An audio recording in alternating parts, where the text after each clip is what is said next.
있습니다.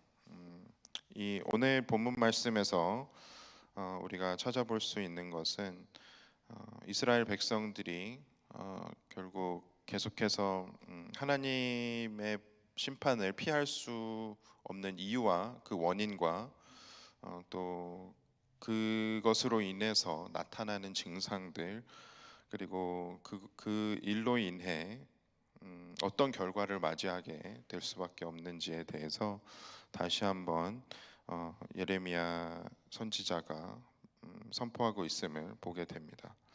어, 여호와의 말씀은 우리의 삶에서 절대 떠나서는 안 되는 것입니다.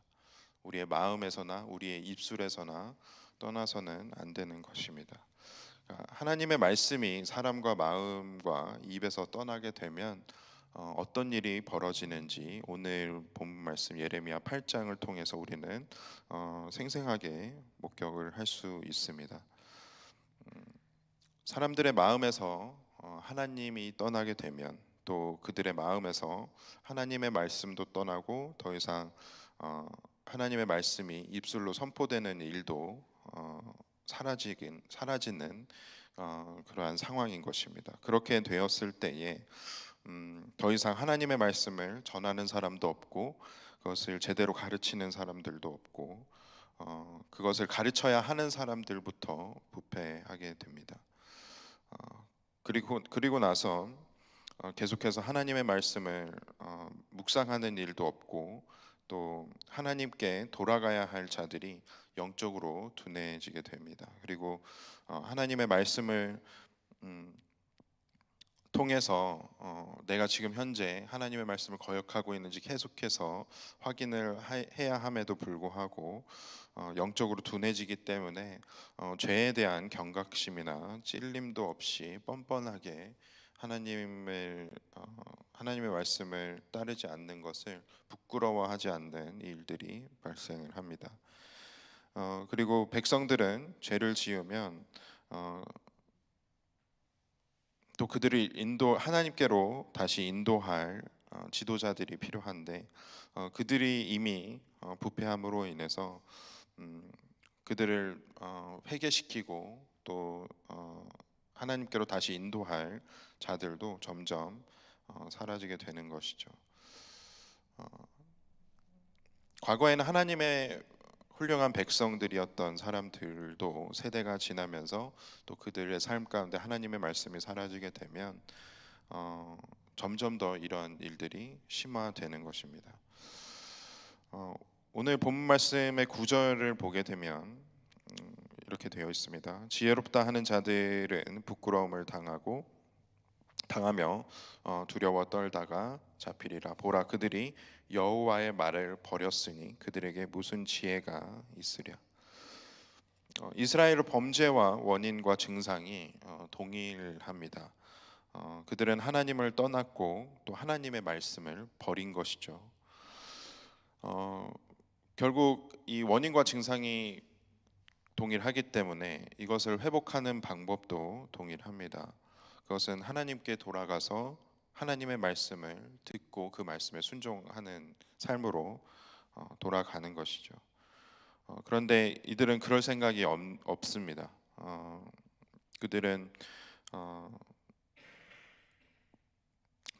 하나님께서 말씀을 하셨음에도 불구하고 경고하셨음에도 불구하고 하나님을 일부러 거절하는 그러한 모습을 나타냅니다. 5절 말씀에 보면 이 예루살렘 백성이 항상 나를 떠나 물러가면 어찌함이냐, 그들이 거짓을 고집하고 돌아오기를 거절하는도다라고 말씀합니다.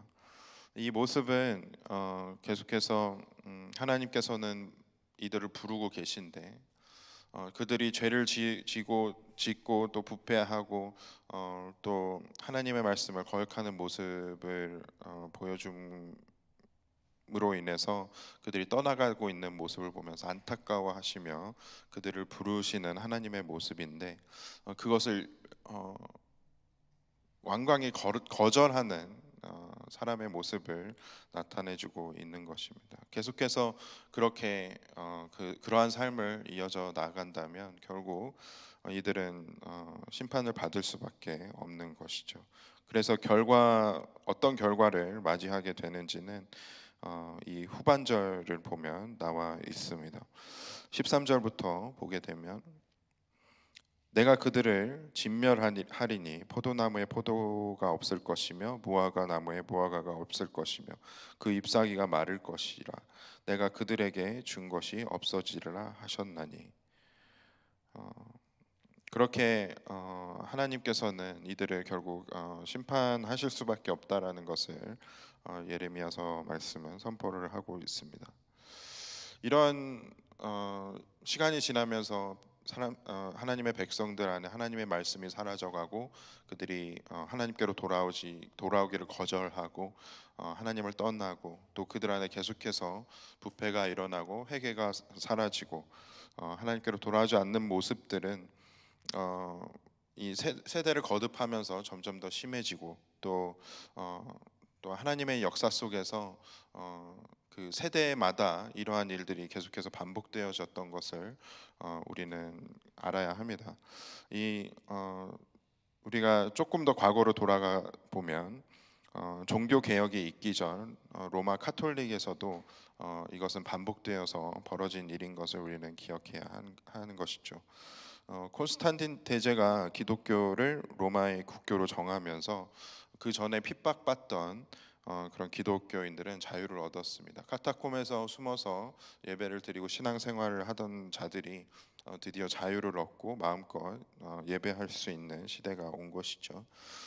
그러나 그 교회는 부흥의 시대를 맞았지만 교회가 또 돈과 권력을 얻게 되면서 부패하게 되는데 한 가지 단적인 예로 교회가 성경보다 높은 권위를 갖게 되고 또 13세기에는 공회에서 평신도에게 성경을 읽는 것을 금지시키는 일까지 발생을 하게 되는 것입니다. 그리고 마틴 루터가 종교 개혁의 필요를 느낄 당시에는 성경 한 권의 값은 500굴덴이었는데 현재 가치로 환산을 하게 되면 그것은 5억 원 정도였다고 합니다. 사람들한테서 완전히 성경 말씀이 떠나가게 된 것이죠. 그리고 지도자들도 더 이상 제대로 평신도들에게 사람들에게 복음을 잘 가르치지 않고 또 자기 마음대로 교회를 이끌어 나가는 일이 벌어지게 되었던 것입니다. 근데 만일 이 역사가 지금 세대에도 반복이 된다면 하나님께서는 또 한 번의 그런 심판을 이루실 수밖에 없다라는 것을 우리는 기억을 해야 합니다. 하나님께서는 계속해서 이 말씀을 통해서 우리가 하나님께로 다시 돌아오기를 원하고 계십니다. 우리의 삶에 또 우리의 가족 안에 우리의 사랑방 안에 우리 교회 안에 말씀이 묵상되어지고 읽혀지고 또 나누어지고 선포되어지는 것이 멈추어진다면 그게 언제가 되었던 그것은 결국 우리가 하나님을 떠나서 살고 있다라는 뜻이 되겠습니다. 그런 일들이 절대로 있어서는 안 될 것이고 또 그렇기에 우리는 더욱더 지금 현재 내가 매일매일 하나님 말씀 안에서 살고 있는지 또 우리의 가정이 하나님 말씀 안에서 살고 있는지 우리의 사랑방이 우리의 교회가 하나님의 말씀을 잘 따라서 하나님과 동행하고 있는지 점검하는 시간들이 필요한 것입니다. 이 가을이 그렇게 하기에 굉장히 좋은 기회이고 시간이라는 생각이 듭니다. 우리 각자가 하나님 말씀 안에 더욱더 깊이 또 들어가는 시간이 되어지고 하나님과 깊이 교제하는 시간이 되어지고 또 말씀 속에서 하나님을 찾게 된 하나님의 마음을 발견하게 되는 저와 여러분들 되시기를 간절히 소망합니다. 함께 기도하겠습니다. 은혜와 사랑이 풍성하신 하나님 감사합니다. 하나님께서 우리도 심판받을 수밖에 없는 자들을 예수 그리스도를 통해 구원해 주시고 또 그 사랑으로 인해서 하나님과 한 가족이 될 수 있음을 또 저희들에게 확신시켜 주심에 너무나도 감사드립니다. 그러나 저희들이 하나님을 떠나 하나님을 바라보지 않고 하나님의 말씀에 관심을 갖지 않는 삶으로 나아갈 때가 너무나도 많이 있습니다. 우리의 매일매일의 삶 안에서 하나님의 살아계신 그 능력의 말씀이 저희들의 삶 안에 들어와 새겨지게 하시고 또 저희들의 삶 속에서 말씀이 묵상되어지고 또 나누어지고 또 선포되어지는 일들이 멈춰지지 않도록 하나님께서 도와주시옵소서. 그것이 나의 삶뿐만이 아니라 나의 가정에서, 나의 사랑방에서, 또 우리 베델교회에서 계속해서 하나님의 말씀이 살아 움직이길 간절히 소망합니다. 그래서 저희들이 언제든 하나님의 뜻과는 다른 방향으로 나아가게 될 때에는 그 말씀을 통해 다시 제자리로 돌아오는, 하나님께로 다시 돌아오는 일들이 일어날 수 있도록 하나님께서 도와주시고 함께해 주시옵소서.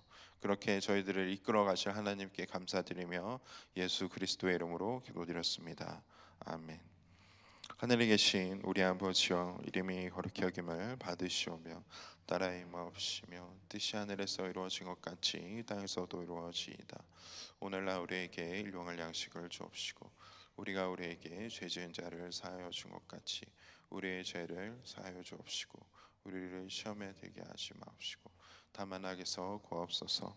대개 나라와 권세와 영광이 아버지께 영원히 있사옵나이다.